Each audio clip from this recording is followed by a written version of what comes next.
வணக்கம். இன்று ஜூலை 15 கர்ம வீரர் காமராசரின் 124ஆம் ஆண்டு பிறந்த நாள். கர்ம வீரர் காமராசர் 1903ஆம் வருடம் விருதுநகரில் பிறந்தவர். காமராஜரின் இயற்பெயர் காமாட்சி. காமராஜரோட அம்மா ராசா என்று தான் கூப்பிடுவாங்க. காமாட்சி என்ற பேரும் ராசா என்ற பேரும் சேர்ந்து தான் காமராஜர்னு மாறிச்சு. தமிழகத்தில் 9 ஆண்டுகள் காமராஜர் முதலமைச்சராக பதவியில் இருந்திருக்காரு. இந்த 9 ஆண்டுகளில் தமிழ்நாட்டில் நிறைய பள்ளிக்கூடங்களை கட்டி திறந்திருக்காரு.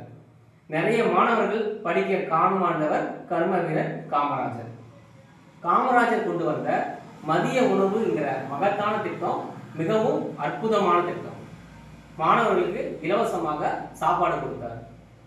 நிறைய அணைகளை கட்டியவர் கர்ம வீரர் காமராஜர். வாழ்க காமராஜரின் புகழ்.